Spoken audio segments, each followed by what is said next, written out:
আমাদের হাতে যখন ফোন থাকে সেই ফোনের ক্যামেরা দিয়ে আমরা নিজেদের চারিদিকের অনেক কিছু ভিডিও করতে থাকি, ছবি তুলতে থাকি, যা আমাদের ভালো লাগে। সেরকম অনেক ভিডিও আমার ফোনেও করা হয়ে গেছে, আর আমার ফোনের মেমোরিও ফুল হয়ে গেছে।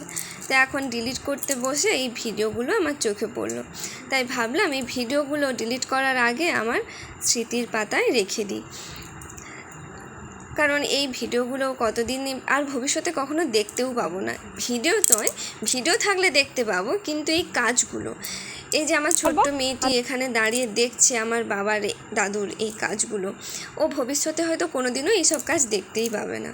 আমার দাদু বাবা এই বাঁশের কঞ্চি দিয়ে কিছু একটা বানানোর জন্য করছে, তো বাঁশের কঞ্চি কেটে সেই বাঁশগুলো ছিলে রেখেছে, আর সেটাই আমার মেয়ে সামনে দাঁড়িয়ে দেখছে।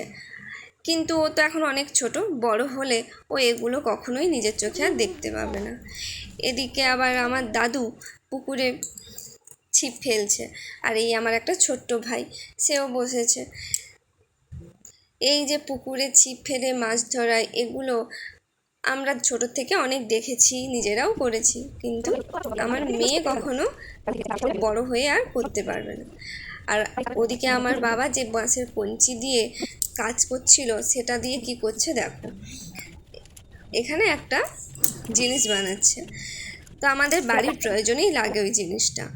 তারপরে এদিকে দেখো আমার মা ওই নারকেল পাতা থেকে ঝাঁটা তুলছিল, আর সেখানে ছুটে চলে এসছে আমার ওই ভাইটি।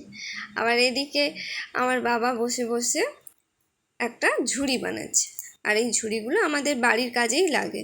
আর এই একটা ঝুড়ি কিনতে গেলে অনেক টাকা লেগে যায়, আর ওই যখন নিজেই বাড়িতে বানাতে পারে তখন শুধু কেন কিনতেই বা যাবে। তো বাবা নিজেই যখন টাইম পায় তখন নিজেই করে। তো নিজেদেরই বাঁশ গাছ আছে, তো বাবার কী করে, নিজে বাঁশের কঞ্চি কেটে সেগুলো দিয়ে এই কাজগুলো করে থাকে। এগুলো হয়তো খুব শৌখিন হয় না, কিন্তু নিজেদের কাজের জন্য খুব ভালো মতনই চলে যায়। তো এই সমস্ত জিনিসগুলো আর কখনোই আমরা দেখতেও পাবো না হয়তো। আর কে করবে? এই বাবা করছে, এর পরের জেনারেশান, আমরা কি আর এইসব করবো? আমরা তো এখন দেখতেও পাই না, আর আমার ছেলে মেয়ে তো যখন বড় হবে কখনো নিজের চোখে দেখতেও পাবে না।